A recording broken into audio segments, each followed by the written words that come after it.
बिस्मिल्लाहिर्रहमानिर्रहीम। एक बार फिर आपको खुश आमदीद कहते हैं इस अहम तरीन नशरियात के अब अहम तरीन हिस्से में कि जहाँ पर अब से कुछ देर बाद पाकिस्तान की कौमी असम्बली में पाकिस्तान के वफाकी वज़ीर ख़जाना बजट पेश करेंगे। सुन्नी इत्तेहाद कौंसिल का पार्लिमानी इजलास ख़त्म हो गया है। इशारा है इंदिया वहाँ से कि PTI, जिसका नाम सुन्नी इत्तेहाद कौंसिल आप कह लीजिए, वो एहतजाज करेगी। कुछ लम्हात कबल डिप्टी वज़ीर आज़म इसहाक़ डार साहब की मुलाकात हुई है पीपल्स पार्टी से। याद रहे पीपल्स पार्टी सरप्राइजिंगली ये कहती रही है कल से नशरियात में हमारी कि जनाब हमें इस बजट पर बिल्कुल एतमाद में नहीं लिया गया, हमें नहीं मालूम क्या हो रहा है। ताम नफीसा शाह साहबा ने अब से कुछ देर पहले कहा है कि हमारे पास बहरहाल बजट को सपोर्ट ना करने का भी ऑप्शन तो नहीं है। अब से कुछ देर पहले इसहाक़ डार साहब की मुलाकात हुई है पीपल्स पार्टी रहनुमाओं से और वो मुलाकात भी सूदमंद साबित नहीं हो सकी है। वज़ीर आज़म पाकिस्तान की ज़ेर सदारत वफाकी काबीना का खुसूसी इजलास अभी जब मैं आपसे बात कर रहा हूँ तब शुरू हो गया है। हमें बहुत जल्द दो बहुत रेलेवेंट हज़रात ज्वाइन करेंगे। एक वो जिन्होंने खुद बजट बनाया है, पाकिस्तान की हालिया तारीख में बजट प्रेजेंट किया है माली साल 2022-23 का, if I am not wrong. एक वो कि जिन्होंने पाकिस्तान का जो टैक्सेशन का पूरा निज़ाम है उसकी बागडोर संभाली है। चेयरमैन FBR रहे यानी कि मिफ्ता इस्माइल साहब और शब्बर जैदी साहब दोनों ये मलका रखते हैं कि कॉम्प्लेक्स इशूज़ को आसान अल्फाज में समझाने की सलाहियत रखते हैं। तो बहुत जल्द हमें वो ज्वाइन करेंगे। मीनवाइल हमारे साथ शुएब निज़ामी साहब ऑफ कोर्स थ्रू आउट मौजूद हैं, हमारे स्पेशल कॉरेस्पॉन्डेंट कॉमर्स पे, फाइनेंस पे। Once again welcome, thank you. क्या तकरीबन आधे घंटे बाद आ रहा है बजट, क्या खबरें हैं वहाँ से? 4 बजे का टाइम है तो 4:30 बजे बिल्कुल जो है वो स्पीच शुरू हो जाएगी और तकरीबन तवक्को है कि ये 5:15 साढ़े 5 तक ख़त्म होगी। औसतन इतनी देर की इस वक्त जो है इजलास चल रहा है कैबिनेट का, जिसमें सिर्फ अप्रूवल ही है, तमाम की तमाम चीज़ें आई हुई हैं। एक दफ़ा कैबिनेट का एतमाद, एक रस्मी कार्रवाई होती है, रस्मी कार्रवाई है। उसके बाद जैसे ही वो डिसीजन आएंगे तो उन पर यानी कि इम्प्लीमेंटेशन के लिए वो आगे जो है बजट पार्लियामेंट में चला जाएगा, उसके बाद ले हो जाएगा। और इसमें जो है फिर अगला मरहला ये होगा कि वो साथ साथ सेनेट को भेज दिया जाएगा। सेनेट उसके ऊपर जो है अपनी स्टैंडिंग कमेटी को भेजेगी जो कि सलीम मानीवाला चेयर कर रहे होंगे। हाँ। वो 14 डेज़ के अंदर यानी कि 26 तक जो है या 25 तक, हाँ तकरीबन, इसको जो है वो अप्रूव कर देंगे। इतना ही टाइम होता है सेनेट के पास। उसके बाद कौमी असम्बली जो है वो इसको इस पर बहस कर रही होगी। कौमी असम्बली की कायमा कमेटी की ज़रूरत इसलिए नहीं है इसके अंदर कि वो जो है इसके ऐवान में ही डिस्कस हो रहा होता है। और अगर उन्होंने कमेटी बना भी दी तो जो फाइनेंस बिल के कुछ शिकें वो इसमें शामिल होंगी, तो फाइनेंस बिल के अंदर इसका अप्रूवल हो जाएगा। तमाम का तमाम जो टैक्सेस के अंदर मैयर्स आ रहे होंगे। बाकी जहाँ अब तक जो कोई पीपल्स पार्टी कह रही है लगता है ऐसा ही है ना कि ठीक है पीपल्स पार्टी वो पता नहीं पंजाबी मेरी इतनी अच्छी नहीं है, बिच्छू बिच्छू पाई जाए तो तू रोला पाई जाए, तो वही इस तरह होगा। पीपल्स पार्टी का जो नंबर गेम में इसमें किरदार है वो नागुज़ीर है। If they really mean business तो वो सपोर्ट ना करें, but that will not be the case. शायद वो ऑप्टिक्स के हद तक क्या ज़रूर दे कि ये भी नहीं होना चाहिए, हाई तनख्वाहदार तबका को इतना बढ़ा दिया, हाई ये प्राइवेटाइजेशन कर रहे हैं, गरीब मर जाएगा, हाई ले ऑफ्स हो जाएंगे, लेकिन साथ में मंजूर भी कर लेंगे। ऐसे ही लगता है? जी लगता है ऐसे ही है, लेकिन बात ये कि एक तरफ चौधरी मंजूर, दूसरी तरफ बिल भी मंजूर, यही लग रहा है पीपल्स पार्टी का मामला। लगता यही है, लेकिन चूंकि इसके बगैर फिर होगा नहीं। अगर फॉर एग्जांपल पीपल्स पार्टी ने सपोर्ट नहीं किया तो फिर फाइनेंस बिल पास नहीं हो सकेगा। एग्जैक्टली। नंबर मुल्क में गैर यकीनी सूरत हाल। फिर अभी आपको जो है आखिरी जून के आखिरी हफ्ते में IMF के पास जाना है, तारीख का सबसे बड़ा प्रोग्राम लेना है 6 से 8 बिलियन डॉलर का। 6 से 8 जाने के लिए जो 2000 अरब के टैक्सेस लग रहे हैं वो 6 से 8 जाने के लिए हो रहे हैं। अगर 6 के अंदर अंदर होते तो फिर शायद ये कुछ शरह जो है वो कम होती। हमें ज्वाइन कर लिया जी मेहमानों ने, हमारे शब्बर जैदी साहब हैं हमारे साथ जी, कंट्रोल में बताइएगा मुझे। अच्छा चले हम कनेक्ट कर रहे हैं, आई होप के हो गए हैं कनेक्ट। शब्बर जैदी साहब चेयरमैन FBR, और साहब ने भी क्या ज्वाइन कर लिया है, और मिफ्ता साहब भी जैसे ज्वाइन करें आप दे दीजिएगा। साबिक वज़ीर ख़जाना शब्बर भाई अस्सलाम वालेकुम। शब्बर साहब अस्सलाम वालेकुम हुजूर। वालेकुम सलाम, मुझे आवाज़ आ रही है? अब आ रही है। Thank you very much for your time Shabbar साहब, बहुत नवाजिश। सर ज़ाहिर है अब आपका मईशत के हवाले से तो है, लेकिन टैक्स कलेक्शन जो कि आम आदमी के लिए भी सबसे ज़्यादा कंसर्निंग बात है, और आप तो बहुत ही उसके एक्सपर्ट और हेल्म ऑफ अफेयर्स में भी रहे। अब सर ये जो कहते हैं कि जनाब अब इस दफ़ा IMF की वजह से आपको कोई कहता है 2000 अरब या उसके आसपास चलें जो भी, उसकी आपको इजाफी वो चाहिए, टैक्स वसूलियाँ चाहिए, तो इसके लिए अब तक जो समझ में जो सुनने में आ रहा है वो यही है कि जनाब मुमकिन है कि तनख्वाहदार तबके का जो हाईएस्ट स्लैब है वो 40% या शायद 45% तक भी शायद ले जाएं। और अगर आपसे स्ट्रेट सवाल करूँ, आप इस हवाले से बहुत खुल के बात भी कर चुके हैं, आप बता चुके हैं कौन कौन से तबके हैं जो कि मुज़ाहमत करते हैं अगर उन्हें टैक्स किया जाए। आज के हालात में गवर्नमेंट के पास प्रैक्टिकली स्पीकिंग अगर आप 3 बातें बता सकें कि भाईजान आप इधर उधर ये ना करें बल्कि आप इन 3 शोबों में टैक्स करें, तो आप इतना 1000 अरब या इतने 100 अरब इजाफी कलेक्ट कर लेंगे। देखिए पंजाबी साहब, बहुत बड़ी बात सर, हमारे पास अब अगर आप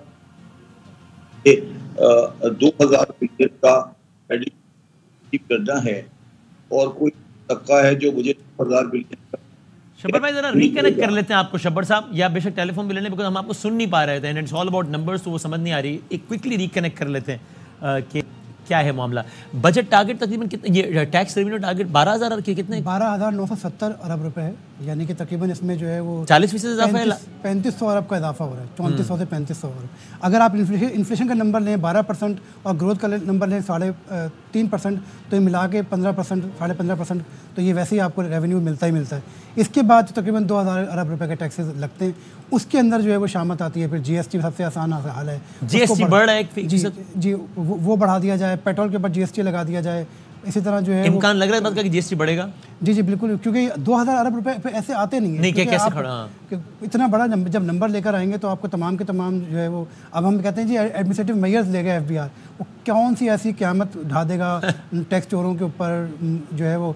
क्योंकि अभी हम बात करते हैं शहरों के अंदर गाड़ियों के ऊपर टैक्स है, नंबर प्लेटें भी लगी हुई हैं, गाँवों में है ही नहीं। जो इवन छोटे शहर हैं उनमें भी नहीं है, प्रॉपर्टी के टैक्सेस जमा नहीं हो रहे, ज़राअत के टैक्सेस जमा नहीं हो रहे, जो जीएसटी ऑन सर्विसेज है वो पूरा जमा नहीं हो रहा। तो ये टैक्स चोरों की जन्नत एक तरह की बनी हुई है। और एफबीआर का अपना मामला है कि कोई और नहीं, बल्कि ये शब्बर दरी साहब कह चुके हैं कि जनाब मैं जब चेयरमैन एफबीआर था तो मैंने कोशिश की। कितनी ज़बरदस्त बात है। It is so funny and it is so serious at the same time. And meanwhile Miftah Ismail साहब, सर आपका तारुफ मैंने पहले करा दिया था। I am so grateful, thank you very much कि आपने ज्वाइन किया, बहुत शुक्रिया सर। खाली क्विकली बात कि शब्बर दरी साहब कहते हैं मैंने उस वक्त ये गुजारिश की, जोर लगा लिया मैंने पूरा कि मुझे इस बात की इजाज़त दे दीजिए कि 2300 आदमी है एफबीआर में, काम 500-700 आदमी से ज़्यादा का नहीं है, बाकी 1500-1600 को मैं निकाल ना दूं, लेकिन मुझे क्योंकि बाकी उनके बकौल बाकी 1500-1600 आदमी सुबह आके सोचता है कि मैंने पैसे कहाँ से बनाने हैं, तो मैं खाली ये करूँ कि उनको घर बैठा दूँ कि यार आप घर बैठ के तनख्वाह लो, आओ नहीं दफ्तर, तो लेकिन मैं ये भी नहीं कर पाया। मिफ्ताह साहब अस्सलाम वालेकुम। वालेकुम अस्सलाम। Thank you very much for your time sir. आगे IMF खड़ा है, आगे कुआं, पीछे खाई, अभी $3 बिलियन अभी ख़त्म किया है 9 महीने वाला प्रोग्राम, अभी आगे 6 से 8 अरब डॉलर के लिए जाना है। आज बजट है, अगर आप होते तो मैं आपसे 3 बातें अगर पूछूं कि आप टैक्स रेवेन्यू के इजाफी मेजर्स के लिए क्या चीज़ें करते, तो आप ज़रा बताइएगा मुझे प्लीज़। सर जो लोग टैक्स नेट में अभी नहीं हैं उनको टैक्स में लाने की कोशिश करता, नंबर 1। मैं समझता हूं कि पाकिस्तान के अंदर जब तक कि आप NFC अवार्ड को एक मरतबा रिविजिट नहीं करेंगे और थोड़ा सा सूबों का शेयर नहीं कम करेंगे तो कोई तरीका नहीं है वफाक बजट को करीब करने का बैलेंस के। और वफाक जो है पिछले 10 साल में आप देख लें जो हमारी माशी अबतरी का हाल हुआ है वो जब से हुआ है जब से NFC अवार्ड शुरू हुआ है। तो कोई तरीका नहीं है कि जब तक कि आप सूबों को जो आप वाफर पैसे देते हैं उनको कम ना करें तो आप वफाक जो है वो दिवालिया के नैश पे रहेगा। और तीसरी चीज़ जो मैं करूं वो जो ज़राअत के ऊपर टैक्स जो है वो आपने सूबों को दे रखा है और प्रॉपर्टी के ऊपर टैक्स, और पिछले साल प्रॉपर्टी में पूरे 4 सूबों ने मिलाकर सिर्फ 8 अरब रुपया टैक्स जमा किया है, जबकि सिर्फ बॉम्बे जो है वो 150 अरब रुपया उसने जमा किया है पाकिस्तानी रुपया।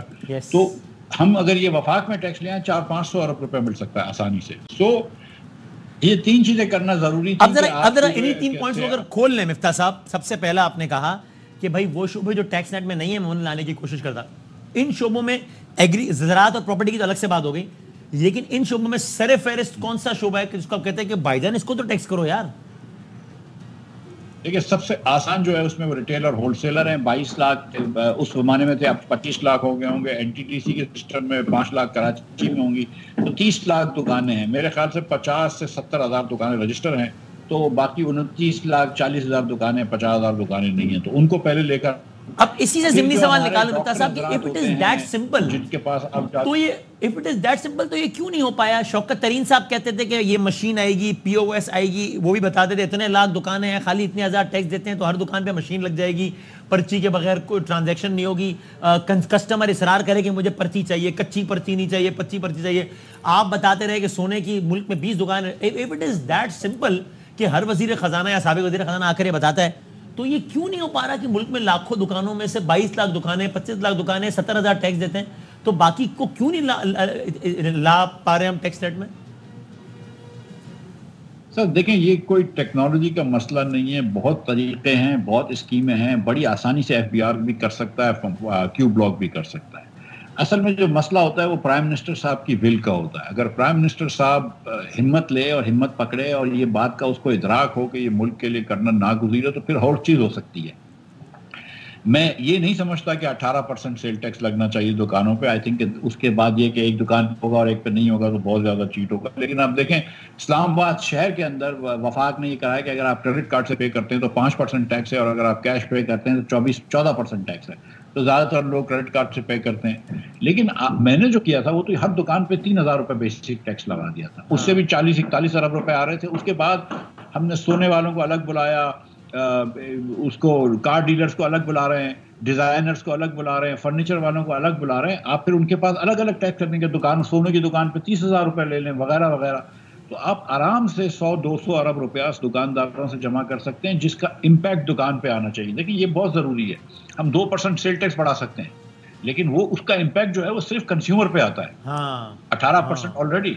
लेकिन अगर आप दुकानों के ऊपर फिक्स टैक्स करेंगे तो उसका जो इम्पैक्ट है वो दुकानदार देगा। और हमने तो ये कहा था कि दुकानदार का हम इनकम टैक्स और सेल टैक्स सब मिलाकर 3,000 रुपए में ले लेंगे। और ज्यादातर दुकान वाले बहुत खुश हैं। मतलब वो दुकानदार वही टैक्स पर आगे पास ऑन कर दे अपनी प्राइस की सूरत में, तो कस्टमर को पास ऑन तो वो भी हो ही जाएगा ना। फिर नहीं, वो नहीं हो सकता, क्योंकि हर दुकान के ऊपर अगर लगा हुआ है और वो फिक्स्ड है, आपको 3,000 देना ही है। आपकी दुकान तेज चल रही हो या स्लो चल रही, तो आप वो प्राइस में पास ऑन नहीं कर सकते।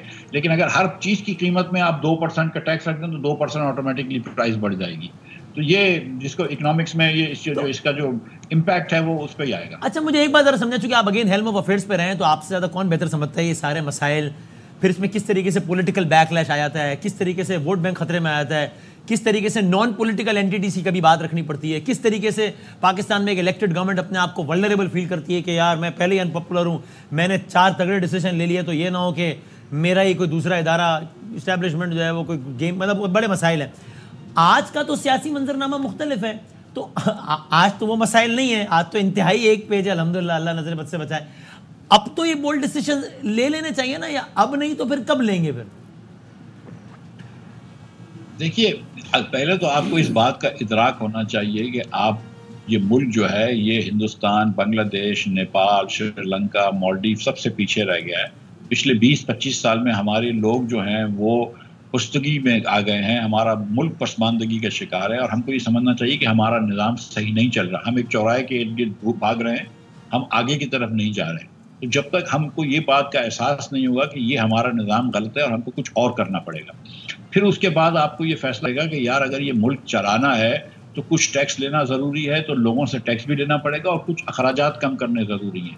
आप एक तरफ जो है वो 1700 अरब रुपए का PSDP कर देते हैं, जिसके अंदर 1400 अरब रुपए वफाक डायरेक्टली खर्च करेगा, 200 अरब रुपए वफाक की कंपनियां खर्च करेंगी और 100 अरब रुपया पब्लिक प्राइवेट पार्टनरशिप में, 2000 अरब रुपए सूबे लगा देते हैं, 75 अरब रुपया आप दे रहे हैं MNAs को, यानी कि हर MNA को 150 MNA पीपल्स पार्टी और नून मिलाकर हर MNA को 50 करोड़ रुपए दे रहे हैं।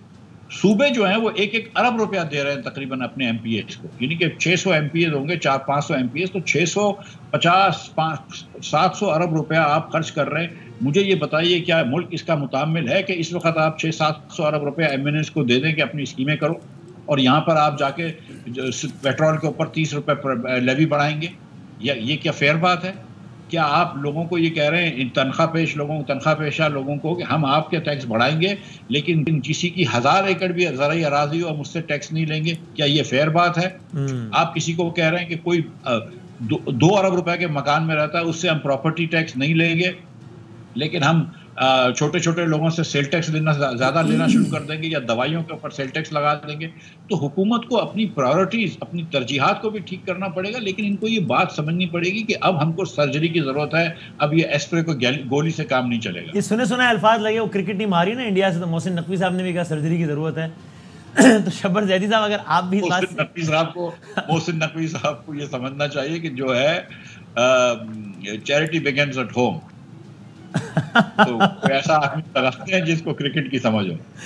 अच्छा नहीं, अब शब्बर जैदी साहब, अगर आपको भी यही लगता है कि इस निज़ाम को हम इकोनॉमी के तनाजुर में बात कर रहे हैं, एक पूरा ओवरऑल एक पूरी सर्जरी की ज़रूरत है, तो शुरू कहां से करना चाहिए? आपने तो सारा कुछ खोल के रख दिया ना कि भाईजान ये तबकात हैं, लेकिन मसला ये कि इसको टैक्स करते हैं तो वो आ जाता है पार्लियामेंट के अंदर से कि सर ये नहीं हो सकता, उसको टैक्स करते हैं तो आपको उस वक्त का वजीर आजम कहता है कि भाईजान इसको ज़्यादा नहीं छोड़ो वरना ये पश्तून ताबूत मूवमेंट को सपोर्ट करना शुरू कर देगा, हमारे प्रॉब्लम हो जाएगी।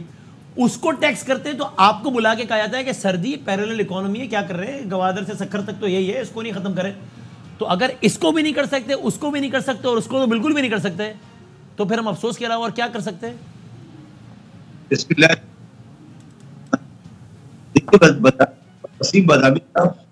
पहले तो हम यही कर रहे थे कि हम इसको टेस्ट करना चाहते, ठीक है, 70 साल तक, मगर जब दुकान बंद हो गई फिर अब हमें पता हो रहा है वो जो सारे अपने टैक्स वो इतने मजबूत है। आवाज नहीं आ रही? शबीर भाई नहीं आ रही आवाज आपकी, आप बेशक टेलीफोन पर आ जाइए, लेकिन चूंकि हमें नहीं, हाँ नहीं आप क्या आवाज नहीं आ रही, क्विकली बस रिकनेक्ट कर लीजिए प्लीज, टेलीफोन पे ले लीजिए बेशक, ताकि समझ तो आए कि बात क्या हो रही है। जरा ले लेते हैं शबीर। अच्छा, और मीनवाइल मिफ्ता साहब आप ये तो बता दीजिए, वो तनख्वाहदार तबके वाला मामला आपको लगता है कि एक पॉपुलर ओपिनियन ना दीजिए, बिल्कुल आप एज एन इकोनॉमिस्ट जो आप समझते हैं, बिल्कुल एज फाइनेंस मिनिस्टर जो आप समझते हैं, बताइए कि क्या इस मुल्क के तनख्वाहदार तबके जेन्युइनली बनता है उसको, चलो मैं हाईएस्ट लेवल वाले की बात कर लेता हूँ, बनता है कि उसके आप टैक्स के परसेंटेज को 40% तक ले जाएं, 45 तक ले जाएं? मिफ्ता इस्माइल साहब, मिफ्ता साहब है हमारे साथ कि नहीं है? सॉरी आवाज नहीं आता बदामी साहब, सॉरी आवाज नहीं आई। मैं पूछ रहा हूं मिफ्ता साहब कि क्विकली इसमें बता दीजिए कि क्या आप जेन्युइनली समझते हैं कि तनख्वाहदार तबके पे मजीद टैक्स बर्डन डालना बनता है अभी इस सूरत हाल में? बिल्कुल नहीं बनता, और ना मैं समझता हूं कि इसका बहुत ज्यादा रेवेन्यू इम्पैक्ट आएगा। और बिल्कुल नहीं बनता है। देखें, ये एक IMF की जिद थी जब मैंने भी उधर था, लेकिन जब मैंने बगैर IMF के बजट दिया था, जब शायद अब्बासी साहब वज़ीर आज़म थे, तो हमने एक्चुअली तनख्वाहदार तबके के ऊपर मैक्सिमम टैक्स 15% कर दिया था और पहले लाख रुपए की छूट दी थी, क्योंकि हम पाकिस्तान को जानते हैं कि जहाँ पे बिजनेस इंडिविजुअल्स जो होते हैं वो अपनी इनकम को इवेट कर सकते हैं, लेकिन तनख्वाहदार तबके की तो कटौती सोर्स पे हो जाती है, तो वो बेचारे सबसे ज़्यादा पिसते हैं। और आज के दौर में जब आपकी इस साल भी 24% महंगाई है, जो गो के इस महीने कम हो गई है, लेकिन इस साल की एवरेज 24% है, और सर्वे ऑफ पाकिस्तान आया है कि जो तनख्वाहें बढ़ी हैं वो 10% से ज़्यादा नहीं बढ़ी हैं निचले तबके के मजदूरों की। तो जब आपकी तनख्वाहें उसके बराबर नहीं बढ़ रही हैं और आप महंगाई के बोझ के तले आपकी पावर कम हो रहा है, अपने परचेसिंग पावर, तो उस वक्त तनख्वाहदार तबके के ऊपर नहीं देना। लेकिन हुकूमत की मजबूरी यह है कि IMF कहता है आपको इतना सरप्लस शो करना है। अब अगर ये सरप्लस शो करना है तो दो चीज़ें कर सकते हैं ना, आप अखराजात कम कर सकते हैं, लेकिन आपने PHD भी करना है, आपने MNS को भी देने हैं 50-50 करोड़ रुपए, आपने सूबों को भी पैसे देने हैं तो वो MPS को भी दे सकें, तो 600 अरब रुपए आपने उधर भी लगाना है। और उसके बाद आपने ज़राअत से टैक्स नहीं लेना है, अशराफिया से टैक्स नहीं लेना है, प्रॉपर्टी होल्डर से टैक्स नहीं लेना, तो फिर बख्शता तो नौकरी पेशा लोग ही है ना, फिर बर्फ गिरती है तो बेचारे मुसलमानों पर। ठीक है, शबाज़ साहब आपको मेरी आवाज़ आ रही है? बिल्कुल आ रही है जी। हाँ, आपने, मैं सवाल रिपीट नहीं करता, आप सवाल आई होप सुन पाए, आप जवाब दीजिएगा प्लीज। देखिए, मेरा सवाल आपसे ये है वसीम बदामी साहब, देखिए ये बजट ट्रांसमिशन हो रही है और मैं कम से कम 30 साल से ये बजट ट्रांसमिशन कर रहा हूँ, तो बुनियादी तौर पर मैं आपको सिर्फ ये कह सकता हूँ, मैं भी टाइम ज़ाया कर रहा हूँ और आप भी टाइम ज़ाया कर रहे हैं। आप यकीन करें 18 साल से वही बात हो रही है, मुझे 18 साल हो गए करते हुए, 2006 में की थी पहले, बिल्कुल वही बातें हो रही है। मुझे इस दफा भी कोई एक जर्रा बराबर तब्दीली नजर नहीं आती, कोई एक एक्शन मुझे नजर नहीं आया जिसमें मैं कह सकता हूँ कि आप किसी तरीके से कोई तब्दीली लाए हैं। वही गाड़ियाँ होंगी, वही शोर शराबा होगा, वही एक अंग्रेजी बोली जाएगी। मैं पाकिस्तान का इकोनॉमिक सर्वे पढ़ रहा था कल, हर 75 इकोनॉमिक सर्वे जो आए हैं पाकिस्तान में, वो सब कहते हैं कि हमने सही रास्ता पकड़ लिया, बस ये पहला साल है, सही रास्ता पकड़ लिया, हम आगे जाएंगे। तो अब 75 साल से अब सही रास्ता नहीं पकड़ा हुआ, हर साल आप देख लें, आज भी लिखा है कि अब सही रास्ता पकड़ लिया, अब हम आगे जाएंगे। तो वसीम बदामी साहब, मैं आपको बिल्कुल मुख्तसर ये कहना चाहता हूँ कि ये दुकान नहीं चल सकती, और इस दुकान को अगर चलाना है तो क्या करना होगा? फिर शुएब निजामी साहब भी एक सवाल करना चाहते हैं आपसे। दुकान को चलाना है, सुन ले मेरी बात, जी सर। दुकान को चलाना है तो इस्लामाबाद को खत्म करना पड़ेगा। इसको जरा तशरीह कर दीजिए इस शेर की। इस्लामाबाद को खत्म इसलिए करना पड़ेगा कि जो अरकान असेंबली हमारा बजट आज बना रहे हैं, मैं आपको यकीन से कहता हूँ, मिफ्ता आपके साथ इससे एग्री करेगा, मिफ्ता के साथ लाइन पे आए, अगर उनको बजट की बेसिक का पता हो मेजोरिटी को, 342 के ऐवान में अगर 310 को बजट के अलिफ बे का पता हो तो मैं पाकिस्तान छोड़ के इसराइल चला जाऊंगा। तो जो बंदे जो फैसला कर रहे हैं, जो लोग फैसला करने वाले हैं, उनकी गाड़ियां बाहर खड़ी हैं, वो गाड़ियां आप देख लें, उनमें से आधी गाड़ी टेम्पर नंबर प्लेट की होंगी। ठीक है, वजीर आजम साहब के पास जो कागज जाएगा, उस कागज में इतने सारे कागज होंगे कि वो नहीं चल सकता। ठीक है, इस्लामाबाद की असेंबली को आप बंद करें और इस असेंबली को अवाम के पास लेके जाएं।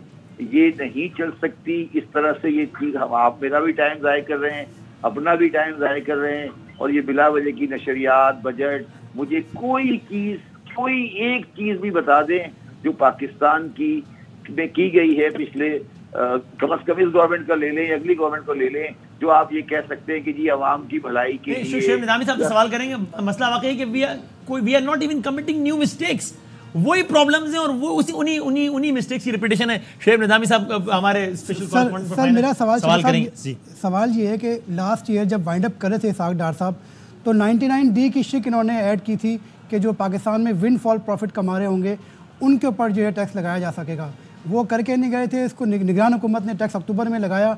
8 दिसंबर से आज तक जो है वो बैंकों के जो विंडफॉल प्रॉफिट है उसके ऊपर जो है वो स्टे हुआ है। तो FBR की जो ये स्टे ख़त्म कराने की जो है ये सलाहियतें कब बेहतर होंगी? और जब आप कह रहे हैं कि पाकिस्तान में ताकतवर तबकात को टैक्स लगाए, तो जब 99D हो गया तो फिर, और एक्ट ऑफ पार्लियामेंट हो गया, तो फिर एक्ट ऑफ पार्लियामेंट के ऊपर कैसे स्टे हो गया और अभी तक स्टे है? और कितने अरसे से, दिसंबर से अब तक जो है वो तकरीबन 8 अक्टूबर का ये केस है, दिसंबर से स्टे चल रहा है। 6 महीनों में इस जो रकम है उसके ऊपर 2 अरब रुपए का सूद पर मंथ जो है बन जाता है। फिर ताकतवर तबकात कैसे आएंगे? और FBR की जो ये लिटिगेशन वाली सलाहियतें हैं कैसे बेहतर होंगी?